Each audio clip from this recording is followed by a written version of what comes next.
All right, we could not wait for this one. We've got 7-year Yankee Joba Chamberlain in the building. Joba, thanks for joining Yankees Unloaded.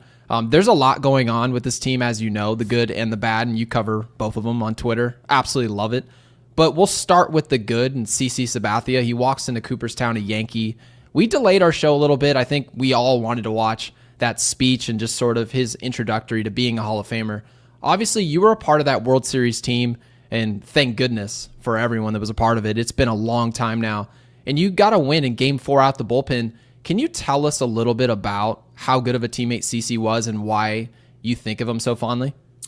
I think there's a lot of reasons. I think more importantly, I got to know him a little bit before. So like being a teammate, I think made it a little bit easier because sometimes coming into a clubhouse, even as a veteran guy like that, doing what he did that year, I mean, and it really wasn't touched on, but people realize what he did with Milwaukee. He led the AL and the NL in complete games that year. Like that's in a walk year, knowing you're going to be a free agent. And, that just, it kind of speaks to who he is. And, Different. I don't even know if different's the right word for it, but coming over, it's just, I think he understood, like he definitely, as Derek shared in the pre Hall of Fame stuff, he's just a throwback, but he was also like a new breed because he was that kid. He wanted everybody to have fun and stay loose. Like, it was always one of those things that was an unwritten rule in a clubhouse, as you well know. It's like starting pitcher you don't talk to.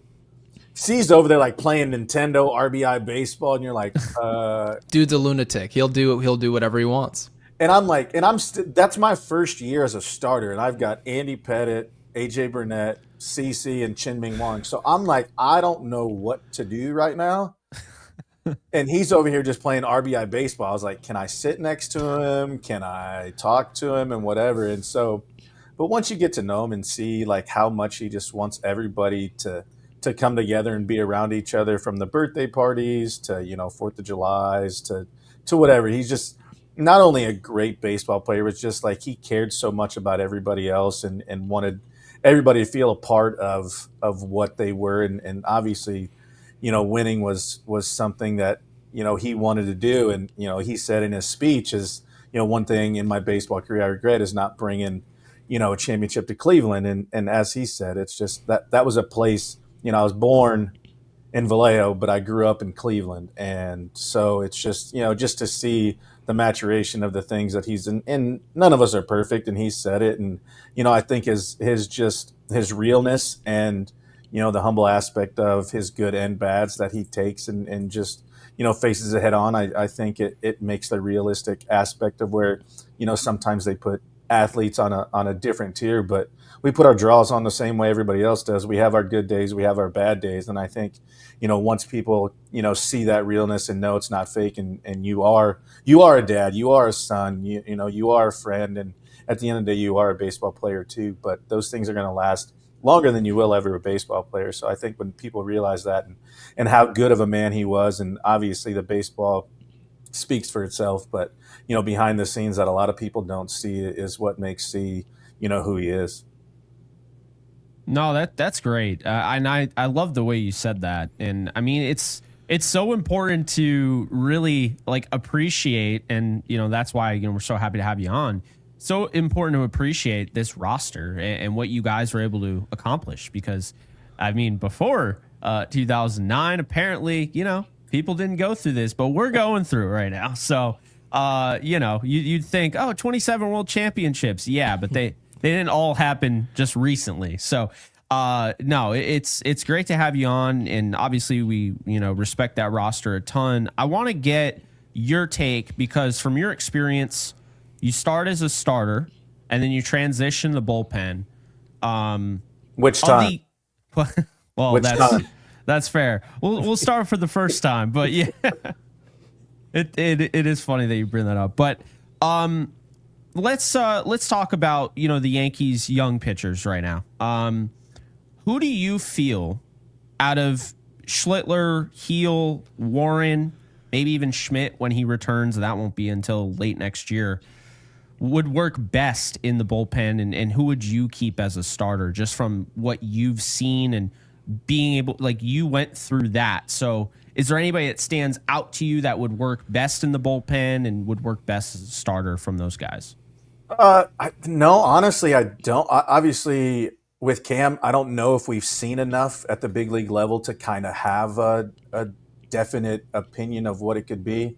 Mm-hmm. But damn, let them be what they are. Let them play themselves into the position. And if you have to move them, you have to move them. But I mean, let them play themselves into it. I think as they've shown, obviously we had, with what Hill did, and it's and part of it too is staying healthy. It's cliche as it is to say, but it's a conversation we all have with young arms, and we're kind of seeing what they're doing with the younger guys now, and the Skeens and the Mizes of the world, and how that is pertained. I mean, going back to CeCe, he was 20 years old in his rookie year. He threw 190 innings. You'll never see that again. Ridiculous. Yeah, you'll never see that again with the MIT analytical teams that we have these days. Man. Love that. So, so they will.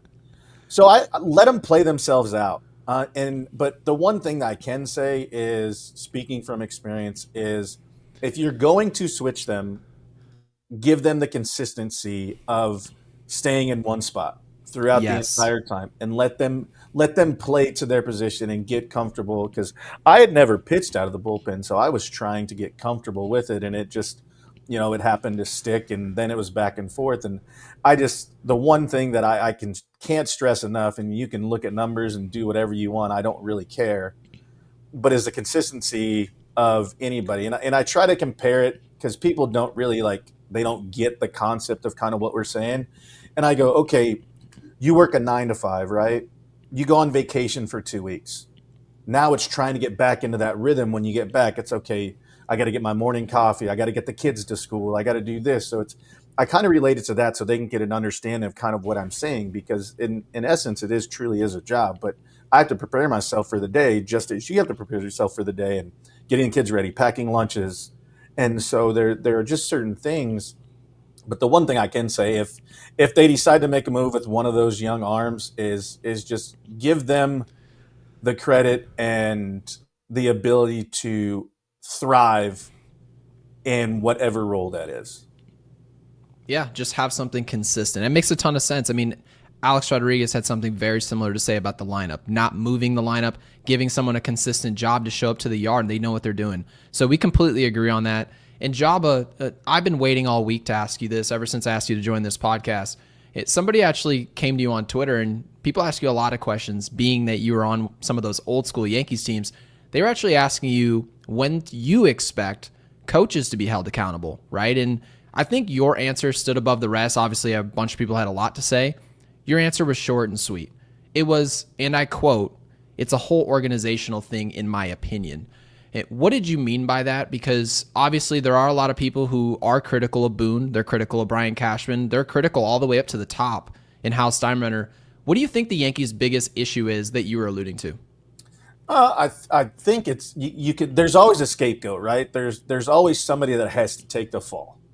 And along with that one too, Chef, was the same thing of, would this happen if the boss was still around? And I didn't get to know him as much as I would have liked to. Obviously, I came towards the end, but I got to have great conversations with him and do those things. So I think I was speaking more so as the accountability, not only in the clubhouse, but it starts from the top in any organization, company, whatever.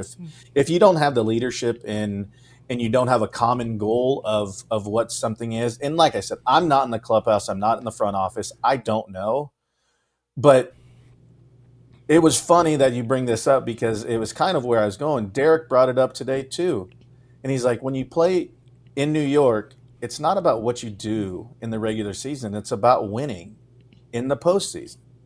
And we've gone this long, and everybody's like, well, we got to the World Series. And like I told everybody, I go, getting there is one thing. Winning is everything. Different animal.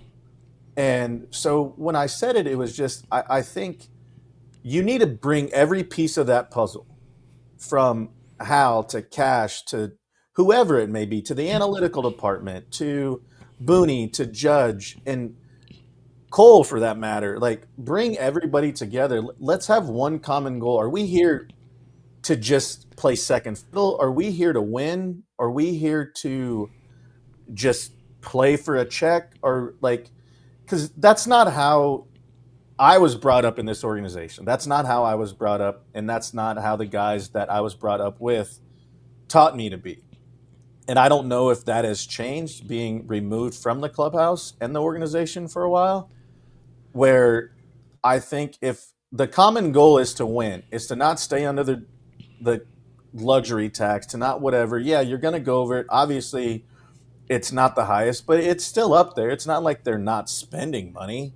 Do they ever do anything at the deadline? No. Have they made a couple moves? Yes. But I just think for me, that was stating it's like we all need to be on the same page. Like if you're on it because you want to save money or you want to do this, then just let us know. Be organic. I would rather you be honest with me and tell me that that's what you want to do than beat around the bush and be like, we're all on deck, all hands in.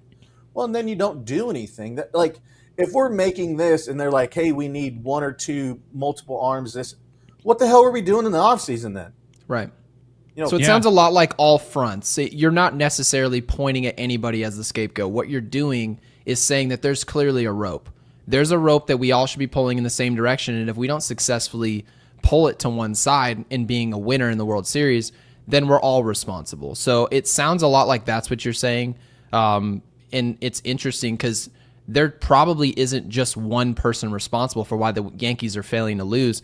There's probably a lot at work here. And so I think that's interesting. Yeah, and that's just kind of the way. And I'm not, like I said, I'm not saying it's Boone's fault. I'm not saying it's X, Y, and Z's fault. But if we don't, if you're a robot or if you're whatever, you're just going through the motions. And I'm talking about as a player too. If you're just going for the paycheck and be like, hey, we're not going to get there, so be it. And, it's like Ichiro said in his speech. He goes, I didn't start taping or packing my bags till the season was over because my responsibility is to give you everything I got.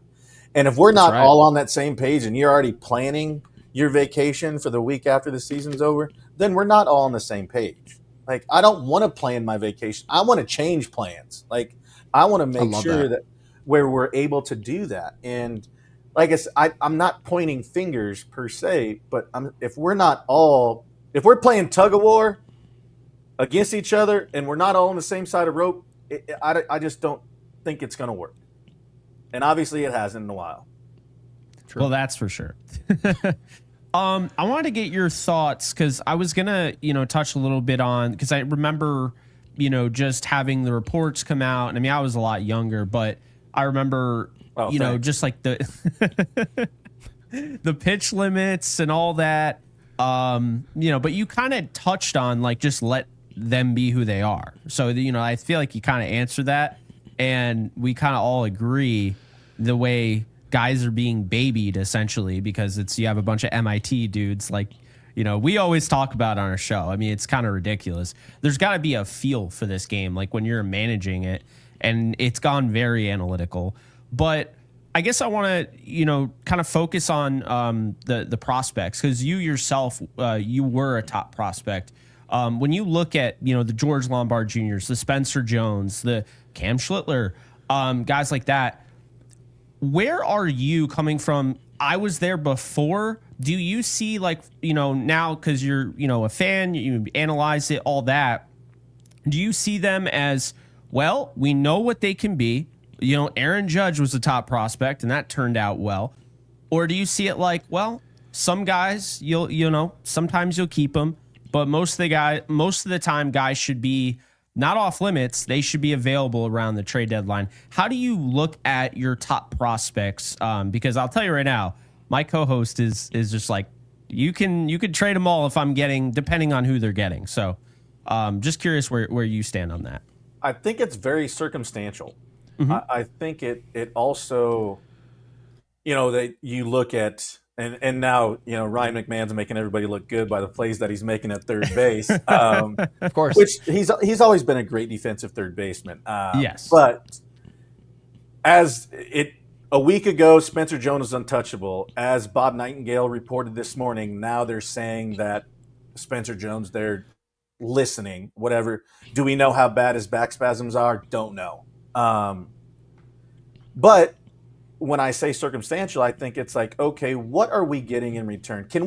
I'm not saying give up the farm. I'm not saying that at all. Mm-hmm. But could we afford to lose one or two, like maybe even a rock, like a guy in AA that's still, raking, but he's still got to go another.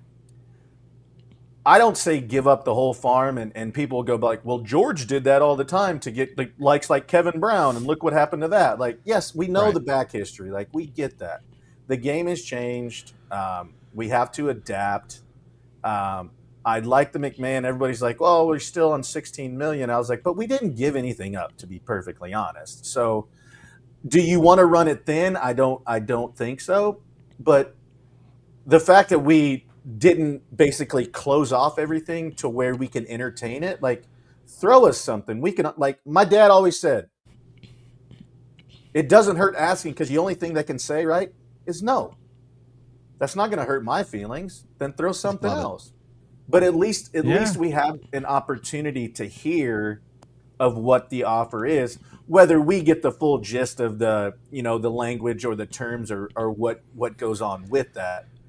But I'm not saying they're all off limits. I'm saying entertain it. But it all also depends on what are we getting? How long are they, is the team paying some of it? Are they taking on a bunch of the payroll on that? Like, there's so many logistics to it where the ebbs and flows of a contract and how it works. But you got to throw them out there. If you have them, I mean, it's like fishing, right? It depends on if you have the right bait to get the right fish. It's true. Yeah, it makes sense. It should always be fluid. If there's a player good enough, if a Paul Skeens becomes available, there shouldn't be any prospect that you've got in your farm who's more valuable than that. So I'd give obviously, my left foot for Paul Skeens. They could borrow. As would we.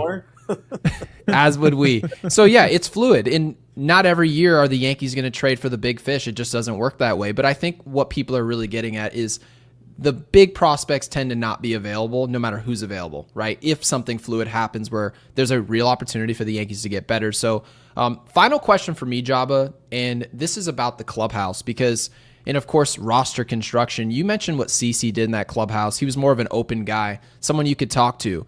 And that's what you want to hear. That's more of a player's player, somebody you can lean on and get better.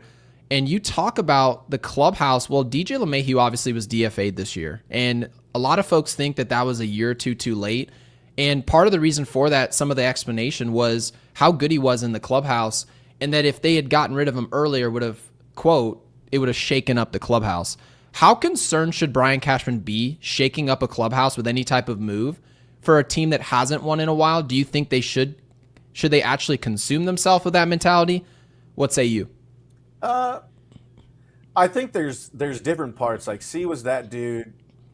Jeet was one of those ones that would let it play itself out. Then he'd put his arm around you and get you when the time was right. Maybe not that day, maybe not tomorrow.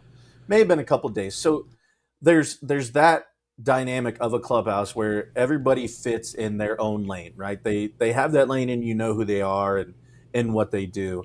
I don't. Sometimes you have to ruffle some feathers in the right way. And there are times where I think that comes in to what we talked about earlier, is all being on the same page. Like, if we're going to make a move, there's things that go into a move that you can't quantify by a stat or an analytic. Yes. Does he fit the clubhouse culture? Is he a dude? Is he selfish? Like, that's when you pull guys in and be like, hey, do you think he fits with us? Do you think it's worth the pros and the cons? And I'm not going to mention names, but there are times where we've pulled guys into the clubhouse where you knew. And you understood, and it just, we all have vibes. We all have, like, that's not a good one. He's not going to be around long. Or, hey, this is great. And he's going to contribute in ways we may not know. And I think if you can ruffle the right feathers in a good way, and make sure that everybody's on board with it. I know you're not going to have everybody on the same page. I know that's unrealistic for the dynamic of a baseball organization. You're not going to make everybody happy. Right. This isn't a sorority. This is definitely they Right, may look at the majority, but not everyone. It's still a business. Right. And I mean that's the crappy part of it sometimes, but Yeah. I think there obviously needs to be some type of change. In what capacity, I don't know.